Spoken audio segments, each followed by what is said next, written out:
The Triumph Together event is next up in Pokemon Go, and it sees the return of some very exclusive Pokemon. In this video, I will be going through all of the details. I'll also be going through some tips and which event Pokemon are worth focusing on. The event will be taking place from Friday, August 23rd at 3 PM until Friday, August 20th at 11:59 PM PDT. Note that these times are in PDT, it won't be based off your local time like most other events. This is most likely because the global challenges will be starting at the same time globally. So the bonuses for this event will work a little bit different than usual. Firstly, there will be 3 consecutive global challenges, and there will be bonuses during these challenges, and you'll get some bonuses for completing the global challenges. So the first challenge, which is the Valor Global Challenge, will be to defeat 75 million Team Go Rocket members globally. And luckily, whilst this challenge is active, Team Go Rocket members will be appearing more frequently in balloons and at Pokestops. So Team Rocket in balloons will most likely appear every 3 hours instead of every 6 hours.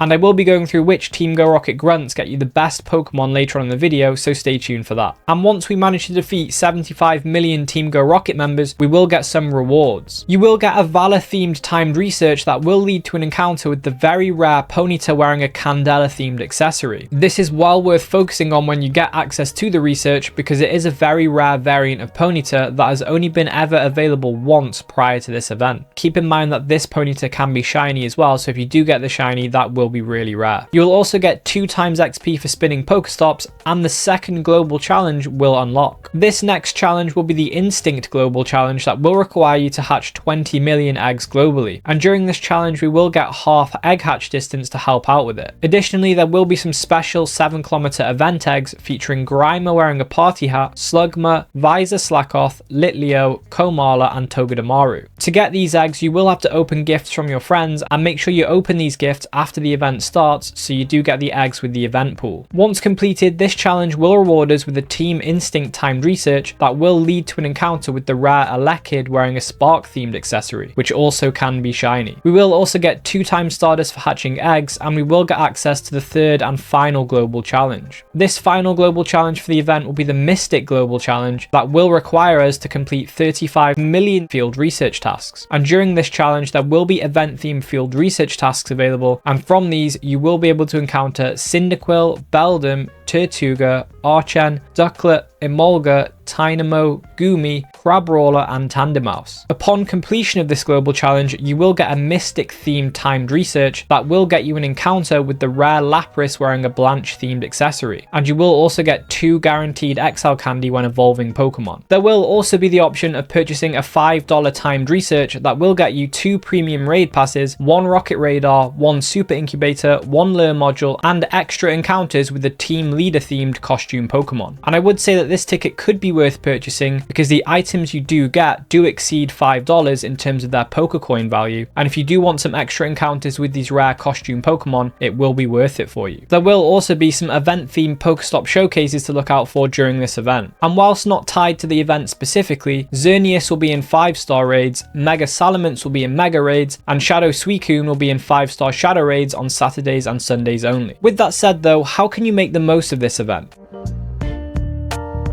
Firstly, there will be increased frequency of Team Go Rocket encounters, and here are some rocket grunts that are worth trying to hunt. Firstly, the ground grunt can get you an encounter with Shadow Wooper, and Shadow Quagsire is currently ranked 7 in the Great League, and it will still have similar relevancy next season as well. Shadow Drillbur is also available from this grunt, and Shadow Excadrill is the 8th best ground type attacker and the 4th best steel type attacker. It is also ranked 88 in the Master League, and it will be similar next season. You can also get an encounter with Shadow Rhyhorn, and Shadow Rhyperior is the 8th best rock type attacker and the 10th best ground type attacker, and it is ranked 92 in the Master League. And for Shadow Rhyperior, it will actually be even more meta relevant in the Master League next season, so definitely a good time to try and get this Pokemon. The female water type grunt is a good one to go after for Shadow Totodile, because Shadow Feraligatr is currently ranked 6 in the Great League and ranked 2 in the Ultra League, and it will continue to be this relevant next season. This is also from the male Winning is for Winners grunt as well. The male water type grunt can also be worth hunting because of Shadow Magikarp, and Shadow Gyarados is the 13th best water type attacker, and it's currently ranked 85 in the Ultra League and 24 in the Master League. Its relevance will be pretty much the same next season. The fire type grunt can be a target as well because Shadow Darmanitan is the 5th best fire type attacker. The electric type grunt can get you an encounter with Shadow Magnemite, and Shadow Magnezone is the 8th best electric type raid attacker. The fighting type grunt can get you an encounter with Shadow Machop, and Shadow Machamp is the 9th best fighting type raid attacker, and it is relevant in Go Battle League. Currently it's ranked 44 in the Great League, 54 in the Ultra League, and 98 in the Master League, but starting next season it will be ranked higher in both the Great and the Ultra Leagues, and it will be pretty much the same in the Master League. This grunt can also get you access to Shadow Timber, and Shadow Conkeldurr is the 5th best fighting type raid attacker, and in Go Battle League it's currently ranked 80 in the Master League, but it will take a little bit of a nerf going into next season. The ice type grunt can get you access to Shadow Swinub, and Shadow Mamoswine is the best ice type raid attacker with double ice moves, and it is currently ranked 48 in the Master League, and this won't change much next season. You can also get an encounter with Shadow Alolan Sandshrew from this grunt, and its evolution Shadow Alolan Sandslash is ranked 49 in the Great League and 89 in the Ultra League, and these rankings will actually improve a little bit next season. The bug grunt is actually going to have some relevance for next season because you can get an encounter with Shadow Skorupi from it, and Shadow Drapion will be meta in both the Great and the Ultra League next season. The ghost type grunt can get you an encounter with Shadow Dusclops, and Shadow Dusknoir will be meta relevant next season in the Great and the Ultra League. The dragon type grunt is always a good one to hunt because all 3 of its possible encounters are meta relevant. Firstly, Shadow Dratini has relevance because Shadow Dragonite is the 9th best dragon type attacker, but not only that, it is relevant in all 3 of the main Go Battle Leagues to a varying degree. Currently it's ranked 79 in the Great League, but actually the middle stage evolution Shadow Dragonair is ranked higher in the Great League at rank 37. Shadow Dragonite is also ranked 40 in the Ultra League, and is ranked 9 in the Master League and ranked 4 as a non-shadow. And going forward into next season, its relevance in the Great League and the Master League will be a little bit less than this season, but still generally worth going after. Shadow Bagon is also an encounter from this grunt, and its evolution Shadow Salamence is the 5th best dragon type attacker, and it's ranked 84 in the Master League. This will stay pretty much the same next season as well. And the 3rd encounter from this grunt is Shadow Gibble, and Shadow Garchomp is the 8th best dragon type attacker, and it's the 5th best ground type attacker as well. It's also ranked 77 in the Master League, but it is better as a non-shadow where it's ranked 41. And also from the dark type grunt, you can get an encounter with Shadow Stunky, and Shadow Skuntank will be more meta relevant in the Ultra League next season. For the 2 times XP for spinning Pokestops bonus, it's worth having an auto catcher running in the background spinning Pokestops for you, even when you can't play the game, like if you're driving or you're at work, for example. For the Instinct Global Challenge, you will get half hatch distance, so this could be a good time to hatch some eggs, especially some of the longer distance eggs like the 10km and the 12km eggs. And there will be 7km event eggs, which are a good chance for you to get some of the new costume Pokemon that have released this season, but other than that, it's only really Slakoth that has some meta relevance, with Vigoroth being ranked 30 in the Great League with 115-15 IVs. And also Slacking can be a good Pokemon to throw into a gym as a defender. But if you don't need any of these Pokemon, it's probably better to try and hatch other eggs. And once the hatching global challenge is complete, you will get 2 times hatch Stardust. And if you do want to get a lot of Stardust with this bonus, you could try to hatch batches of 12km eggs with a star piece active to get a big chunk of Stardust. It's also worth entering any showcases that you see because you will get some XP and Stardust just for taking part. And if you do manage to place highly, you can get some premium items such as lucky eggs and star pieces that you can use to get more XP and Stardust. And when it comes to candy, after the Mystic Global Challenge, you will get access to the bonus that'll get you 2 guaranteed XL candy per evolution. So if you do have any meta relevant Pokemon you want XL candy for, this would be a good time to evolve any spares you have. And also you can always use Peanut Berries, and you can mega evolve a Pokemon that's the same type as the Pokemon you're catching to increase the amount of candy, Candy XL and XP you get per catch. However, there aren't really any specific wild spawns for this event, so you might want to prioritize mega evolving something as a counter for Xerneas or Mega Salamence raids, for example. And Mega Salamence raids are actually soloable, so if you do have some decent counters at high levels, this is quite an accessible raid to do. And with the level 49 requirements of needing 35 platinum medals, here are some medals that you could go after during this event. With the increased Team Go Rocket activity, you could work on your Platinum Hero and Purifier medals. With the 2 times Pokestop Spin XP, the Sightseer and Backpacker medals might be worth going for. With the hatching theme for the Instinct Global Challenge and the half hatch distance and the 2 times hatch Stardust bonuses, this could be a good chance to work on your Platinum Breeder medal. And with the focus of the Mystic Global Challenge being on field research tasks, it might be worth trying to get your Pokemon Pokemon Ranger Platinum Medal. And regarding these event themed field research tasks, which Pokemon are worth focusing on?